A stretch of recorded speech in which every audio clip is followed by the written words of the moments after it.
In the newly approved state budget, Governor Kathy Hochul included more than $40 million to help stop illegal pot shops with the creation of a new law enforcement-run retail crime task force. But there has been very little said about local cannabis farmers who are selling legally. Right now, we're joined by Jeanette Miller, founder of the Eclectic Farmstead in Newfane. Jeanette, thank you so much for joining us this afternoon. You're welcome. Thank you for having me. So first, let's just get your general reaction to the cannabis-related moves that are in the budget, and really rather what's not in the budget. So in the budget, the removal of the potency tax for a flat 9% tax was the only thing that really benefited us.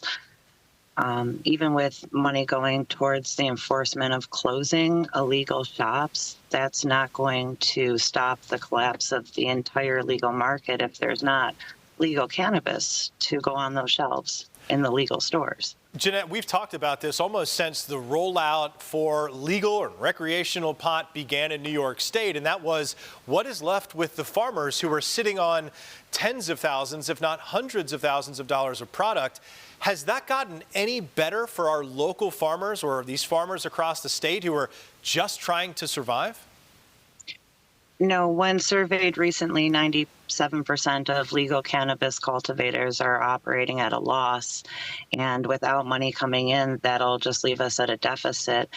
And the sad thing was, with all of the wonderful cannabis we cultivated, there could have been billions of dollars of tax revenue that could have came to New York State to fund all of the governor's budget issues. And so, we really needed this to continue moving this legal market forward, to provide that legal cannabis.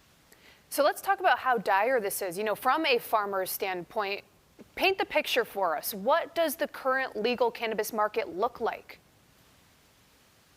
Well, currently, a lot of us still have our products at processors. So when cultivation came out, we were given this opportunity as the hemp growers to grow as conditional cultivators, and they also licensed conditional processors, but failed to license conditional retailers, leaving us with nowhere to put our product. And then we were, we had to essentially split our profit with processors. And right now, even with retailers, they pay us after 30 days. So unfortunately, we're kind of the banks for the entire industry to roll out on while we're still cultivating the legal cannabis. And again, enforcing, putting money towards enforcement of closing illegal shops will not provide legal cannabis to the legal stores. They needed to fund the cultivators. I imagine, Jeanette, there is a lobby or at least an organization that represents farmers, cannabis farmers in specific, but perhaps all farmers maybe across the state. What are those organizations? What are those entities asking for? And what does the future hold? In other words, knowing that you were not included in the state budget, does that mean this portion this year is finished and it's time to try again next year? Or are there still avenues that you guys can try to hold on to save some of your product?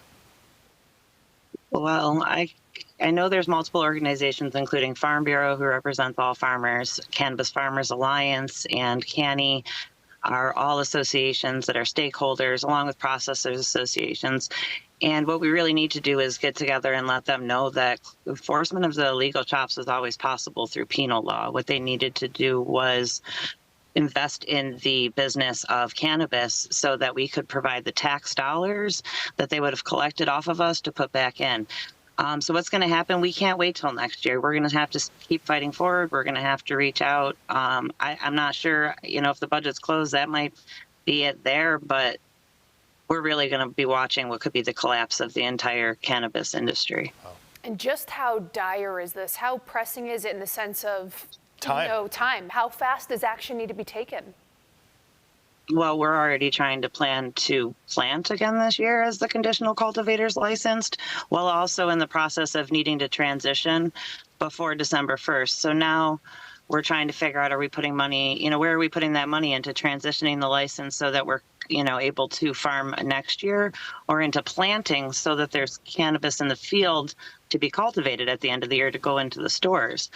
So there might not be any cannabis. So it's happened now. We need it last week when the budget, before the budget closed last Saturday. Well, Jeanette Miller is the founder of the Eclectic Farmstead in Newfane. Jeanette, thank you so much for joining us and offering this perspective. This is a story certainly that we have covered for the past years, and we will continue to cover, especially now that we know that farmers, local farmers, are really struggling. We'll check back in. Thank you so much. Thanks, Thank Jeanette. you.